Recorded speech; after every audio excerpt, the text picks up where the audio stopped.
Hello friends, आपका स्वागत है हमारे चैनल वॉइस विद कुशवाहा पर। और आज की कहानी है छुटकारा। नीलिमा अपने कमरे में आराम कर रही थी।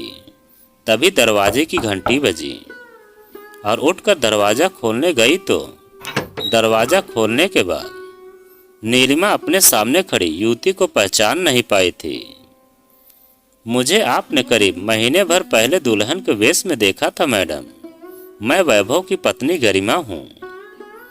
उसने शर्माते मुस्कुराते हुए अपना परिचय दिया तो नीलिमा मन ही मन चौंक पड़ी। वैभव के साथ में नहीं आया है?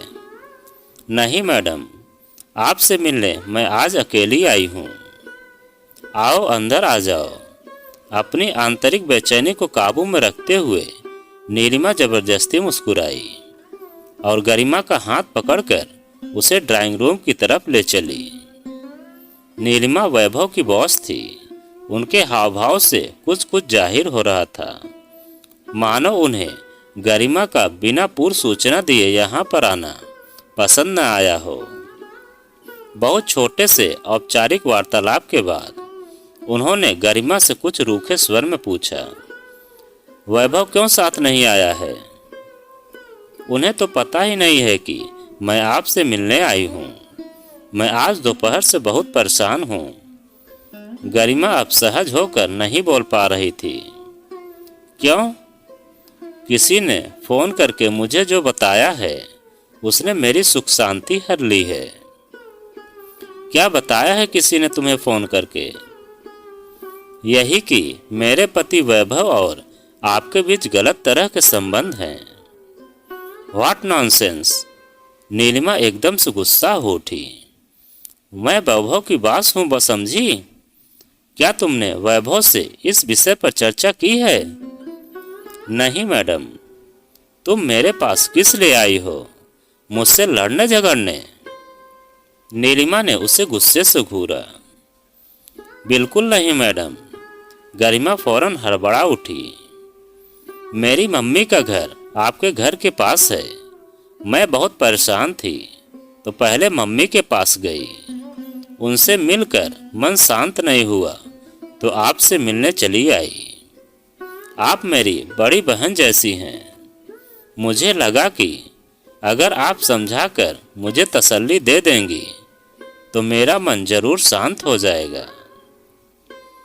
इन मामलों में समझने समझाने जैसा कुछ नहीं होता है गरिमा। मेरी जैसी सफल पर तलाकशुदा औरतों के बारे में अफवाहें उड़ाकर उनका चरित्र हनन करने में लोगों को बहुत मजा आता है और समझदार इंसान को उनकी बकवास पर ध्यान नहीं देना चाहिए। जी मैडम, तुम शांत मन से घर जाओ। वैभव और मेरा कोई चक्कर नहीं चल रहा है। जी मैडम, ऐसी खुराफातें औरतों को ही ज़्यादा सूझती हैं। अगर ये पागल औरत फिर से कभी फ़ोन करे तो तुम उसे इतनी बुरी तरह से डांटना कि उसकी दोबारा फ़ोन करने की हिम्मत ही ना हो। मैं ऐसा ही करूँगी मैडम। गुड। क्या यहाँ से तुम अपने घर जाओगी या मम्मी के घर जाओगी? मैं मम्मी के पास जाऊँगी। वैभव मुझे वहीं लेने आएंगे। तुम चाय लोगी या ठंडा? नहीं नहीं मैडम, मुझे ऑफिस के कुछ जरूरी काम निपटाने हैं गरिमा। फिर कभी मन परेशान हो तो तुम मुझसे मिलने आ सकती हो, पर पहले फ़ोन जरूर कर लेना। मेरा नंबर तुम्हें वैभव दे देगा। उसे विदा करने के लिए नीलिमा झटके से उठ खड़ी हुई। Thank you. गरिमा को विदा करने के बाद नीलिमा टेंशन और गुस्से का शिकार बन गई। कुछ मिनट उन्होंने सोच विचार में बिताए और फिर अपने मोबाइल से वैभव का नंबर मिलाया। उन्होंने जब वैभव को गरिमा से हुई वार्तालाप की जानकारी दी तो वह हैरान हो उठा। मुझसे गरिमा ने इस बारे में कोई बात नहीं की है। मुझे जरा भी भनक होती तो मैं उसे जरूर आपके पास आने से रोक देता। वैभव की आवाज़ बता रही थी कि पूरी बात सुनकर उसे तेज धक्का लगा था। उसे आज पहले कुछ डराओ धमकाओ और फिर बाद में प्यार से समझाना वैभव। मैं नहीं चाहती कि भविष्य में वो फिर कभी मुझसे मिलने आए। नीलिमा ने कठोर लहजे में उसे हिदायत दी। मैं ऐसा ही करूँगा। ऑफिस में ऐसी कौन औरत हो सकती है जिसने गरिमा को फोन किया होगा? मैं कोई अंदाजा नहीं लगा सकता हूँ। हमें आगे ज्यादा होशियार रहना होगा वैभव। मैं सोच रहा था कि क्या सोच रहे थे? यही कि इस बार टूर पर मेरी जगह तुम्हारे साथ कोई और चला जाए तो ठीक रहेगा। बेकार की बातें मत करो। तुम ही मेरे साथ चलोगे। शादी करके क्या तुम मुझे अपनी जिंदगी से निकालने की सोच रहे हो? मैंने तुम्हें इतने ऊंचे पद पर इसलिए तो पहुंचाया है कि तुम मेरा साथ न छोड़ोगे। तुम जानते हो ही कि कितने कमाते हैं मिश्रा। इस पद को चाहते थे, पर तुम्हें यह पद अपने संबंध के कारण मिला है। अब इसे खत्म करने की सोचना भी नहीं। तुम मेरे कहने का गलत मतलब। वैभव, पिछले 3 सालों से हमारे बीच जो रिश्ता बना है उससे हम दोनों का फायदा हुआ है। हर महीने के 4-5 दिन के टूर में तुम मुझे ही सही, तुम्हारा साथ तो मिलता है। मेरी सिफारिश पर तुम्हें 3 सालों में कई प्रमोशन मिले हैं। अगर तुमने इस रिश्ते को तोड़ने की कोशिश की तो मैं यह ऑफिस छोड़ जाऊंगी या तुम नई नौकरी भी ढूंढ लेना। नीलिमा ने अपने से 6 साल छोटे वैभव को साफ शब्दों में धमकी दे डाली। ऐसी कोई बात नहीं मेरे दिमाग में उठी भी नहीं है। वैभव ने बेचैन लहजे में उसे फौरन आश्वस्त किया। Good night. नीलिमा ने विजयी भाव से मुस्कुराते हुए झटके से संपर्क काट दिया था। वैभव की जब नीलिमा से बात हुई तब वो अपने ससुराल की तरफ जा रहा था। नीलिमा से मिली धमकी ने उसका मूड खराब कर दिया था। मन को शांत करने के लिए उसने अपनी मोटरसाइकिल को अपने सबसे अच्छे दोस्त सुमित के घर की तरफ घुमा दिया।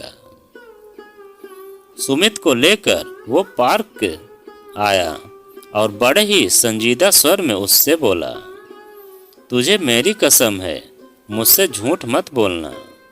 क्या बात है? सुमित उलझन का शिकार बन गया। कल शाम तेरे मेरे बीच जो बात हुई थी, क्या वह तूने गरिमा को बताई है? तेरी बॉस नीलिमा के साथ चल रहे तेरे चक्कर वाली बातें। हाँ, मैं वो बातें गरिमा को क्यों बताऊंगा? तेरी विवाहित जिंदगी की सुख शांति नष्ट करके मुझे क्या मिलेगा? वैसे हुआ क्या है? गरिमा कुछ देर पहले नीलिमा से मिलने पहुंची थी। उसका कहना है कि किसी औरत ने फोन करके उसे नीलिमा और मेरे बीच चल रहे चक्कर की जानकारी दी थी और तुझे शक है कि उसे यह जानकारी मैंने दी थी। हाँ, मैं ऐसा बेवकूफ नहीं हूँ। अब तू क्या करेगा? गरिमा को समझाना पड़ेगा कि वो नीलिमा से फिर कभी मिलने न जाए, नहीं तो मेरी नौकरी जाती रहेगी। तेरी जान भी अजीब मुसीबत में फंसी हुई है। नीलिमा से संबंध तोड़ेगा तो नौकरी से हाथ धोना पड़ेगा। उसको खुश करना चालू रखता है तो किसी न किसी दिन गरिमा को सब मालूम पड़ सकता है और तब न जाने क्या होगा। वो बहुत ज्यादा भावुक है सुमित। मैंने उसके साथ बेवफाई की तो वो अपनी जान दे देगी। उसके भाई लोग मेरी जान तो ले लेंगे। उसका एक भाई सेना में है, एक पुलिस में है। मेरा उससे झगड़ा करने का कोई मन नहीं करता है। आजकल जबरदस्त मंदी का दौर वैसे ही चल रहा है। नई नौकरी मिलना आसान भी तो नहीं है। समझ में नहीं आता यार, इस समस्या को कैसे सुलझाऊं। ऐसी कोई तरकीब बताओ कि सांप भी मर जाए और लाठी भी न टूटे। दोनों दोस्तों ने कुछ देर और माथापच्ची की, पर इस समस्या का कोई समाधान नहीं ढूंढ पाए। उस रात वैभव और गरिमा अपने घर 10 बजे के बाद पहुंचे। कपड़े बदलने के बाद गरिमा को अपने सामने बिठाकर वैभव ने उसकी नीलिमा से हुई मुलाकात का जिक्र छेड़ा। वो मेरी बॉस है स्वीट हार्ट। उस अनजान औरत के फोन के बल पर तुम्हें नीलिमा मैडम से मिलने उनके घर नहीं जाना चाहिए था। तुम्हें पहले मुझसे बात करनी चाहिए थी। मेरी जिंदगी में तुम्हारे अलावा कोई दूसरी औरत कभी न थी और न कभी आएगी। आइंदा ऐसी गलती कभी मत करना। वे हमारे जीएम की रिश्तेदार हैं और उनकी नाराजगी मेरी नौकरी छुड़वा सकती है। वैभव ने प्यार भरे भावुक लहजे में गरिमा को समझाया तो वो फिर कभी नीलिमा से न मिलने जाने को फौरन मान गई थी। लेकिन गरिमा ने अपने वचन को निभाया नहीं। वो 3 दिन बाद शाम को अकेली फिर से नीलिमा के घर बिना कोई सूचना दिए पहुंच गई। कैसे आई हो? दरवाजा रोककर खड़ी नीलिमा से नाराज होकर कहा। उससे यह सवाल पूछा तो गरिमा की आंखों में फौरन आंसू भर आए। आज फिर उस औरत का फोन आया था मैडम। गरिमा ने रोआंसी आवाज में उसे जानकारी दी।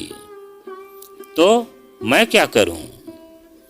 मुझे बहुत घबराहट हो रही है, डर लग रहा है। तुम अपने घर जाओ गरिमा। मेरे पास इतना वक्त नहीं है कि मैं तुम्हें बार बार समझाती रहूं। प्लीज मैडम, मैं कुछ देर आपके साथ बैठ लूंगी तो मेरी तबीयत संभल जाएगी। सॉरी, तुम अकेले ही या वैभव के साथ मिलकर इस मसले को सुलझाओ। मुझे तंग करने की तुम्हें कोई जरूरत नहीं है। नीलिमा दरवाजा बंद करना चाहती थी, पर गरिमा ने अचानक रोना शुरू कर दिया तो वह बहुत परेशान हो उठी। नीलिमा अपने पड़ोसियों की दिलचस्पी का केंद्र बनकर उनके उल्टे सीधे सवालों का जवाब नहीं देना चाहती थी। उसने मजबूरन जल्दी से गरिमा का हाथ पकड़ा और उसे लेकर ड्राइंग रूम में आ गई। मैं वैभव को अपनी जान से भी ज्यादा चाहती हूँ मैडम। अगर हमारे रिश्ते में कभी कोई दरार पैदा हो गई तो मैं आत्महत्या कर लूंगी। आप मेरी इस डायरी को पढ़ेंगी तो आपको फौरन पता लग जाएगा कि मैं उन्हें कितना ज्यादा चाहती हूँ। सुबक रही गरिमा ने अपने पर्स में से निकालकर एक डायरी नीलिमा को पकड़ा दी। नीलिमा उस डायरी को नहीं पढ़ना चाहती थी, पर गरिमा ने हाथ जोड़कर गुजारिश की तो उसने डायरी को बीच बीच में से पढ़ना शुरू कर दिया। गरिमा ने अधिकतर पन्नों पर वैभव के प्रति अपने प्यार का इजहार किया था। उसके लिखे शब्दों को पढ़कर कोई भी समझ सकता था कि वह वैभव के प्यार में पागल थी। उसने जो 3 दिन पहले लिखा था उसे पढ़कर नीलिमा परेशान हो उठी। अगर वैभव ने उसे धोखा दिया तो वह आत्महत्या कर लेगी। इस वाक्य को गरिमा ने कई बार लिखा था। उस दिन दोपहर को गरिमा ने लिखा था, आज फोन करने वाली औरत ने अपने बेटे की कसम खाकर नीलिमा और वैभव के बीच गलत संबंध होने की बात कही है। मेरी समझ में नहीं आ रहा है कि मैं क्या करूं। वैभव का किसी दूसरे विभाग में तबादला हो जाए तो अच्छा होगा। मेरे मन में उल्टी सीधी कल्पना करना नहीं छोड़ा तो मैं ना जाने क्या कर बैठूं। डायरी के इस पन्ने से नजरें उठाकर नीलिमा ने सिर झुका कर बैठी। गरिमा की तरफ देखा तो वो उन्हें सचमुच पागल सी नजर आई। उन्हें लगा कि ये अत्यधिक भावुक लड़की कैसा भी कदम उठाने में सक्षम थी। उन्होंने गहरी सांस खींचकर गरिमा को फिर से समझाना शुरू किया। वह उनकी बातों को बड़े ध्यान से सुन रही थी। तुमने इस मामले में ज्यादा समझदारी नहीं दिखाई तो तुम्हारे साथ साथ वैभव भी परेशान हो जाएगा। उस फोन करने वाली औरत की आवाज पहचानते ही तुम फोन काट दिया करो। परेशान करने वाली झूठी बातों को दिमाग में घुसाने का कोई फायदा नहीं है गरिमा। अंत में नीलिमा ने उससे ऐसा कहा और उठ खड़ी हुई। वह चाहती थी कि गरिमा अब अपने घर चली जाए, पर ऐसा हो नहीं सका। मैं वैभव को कितना तंग कर रही हूँ, वो आज फिर मुझे बहुत डांटेंगे। गरिमा अचानक रोने लगी तो नीलिमा का दिल किया कि वह उसका सिर फोड़ डाले। गरिमा को शांत करने में नीलिमा को घंटा भर लगा। उसे विदा करने के बाद वो देर तक अपनी कनपटियां मसलती रही क्योंकि उसका सिर दर्द से फट रहा था। अगले दिन वैभव को अपने कक्ष में बुलाकर नीलिमा ने उससे बहुत झगड़ा किया। गरिमा का जब दिल करता है वो मुझे परेशान करने मेरे घर चली आती है। क्या तुम्हारा बिल्कुल भी कंट्रोल नहीं है अपनी पत्नी पर? नीलिमा गुस्से से फट पड़ी। मैं आज जाकर उसकी अच्छी तरह खबर लेता हूँ। नीलिमा की नाराजगी दूर करने के लिए वैभव ने तेज गुस्से का प्रदर्शन किया। उसके साथ मारपीट मत करना प्लीज, वो पागलपन की हद तक भावुक है। उसने कोई उल्टा सीधा कदम उठा लिया तो हम दोनों के लिए ही समस्या खड़ी हो जाएगी। कुछ न कुछ सख्त कदम तो मुझे उठाना ही पड़ेगा। गुस्से से कम और समझदारी से ज्यादा काम लेना प्लीज। नीलिमा ने ऐसी हिदायत देकर उसे कक्ष से बाहर भेज दिया। उस रात 11 बजे के करीब वैभव ने नीलिमा को फोन किया। डर और घबराहट के कारण उसकी आवाज कांप रही थी। गरिमा ने खुद को बेडरूम में बंद कर लिया है, वो सिर्फ रोए जा रही है। अब तुम ही आकर उसे समझाओ। वैभव ने घबराए स्वर में उससे गुजारिश की। क्यों रो रही है वो? गुस्से में आकर मैंने उस पर हाथ उठा दिया था। मेरे बार बार समझाने के बावजूद भी तुमने ऐसी बेवकूफ़ी क्यों की है? ये सब बातें बाद में भी हो सकती हैं। तुम जल्दी से यहाँ आकर उसे। मैं नहीं आ सकती हूँ वैभव। उस पागल ने अगर अपनी जान लेने की कोशिश की तो मैं भी बेकार के झंझट में फंस जाऊंगी। जब तक उसे समझा न लो तुम भी मुझसे दूर ही रहना। बेहद चिंता से भरी नीलिमा ने झटके से अपना फोन काटने के बाद उसे स्विच ऑफ भी कर दिया था। उस रात गरिमा ने शयन कक्ष का दरवाजा तो घंटे भर बाद खोल दिया, पर उसकी नाराजगी के चलते वैभव को ड्राइंग रूम में सोना पड़ा।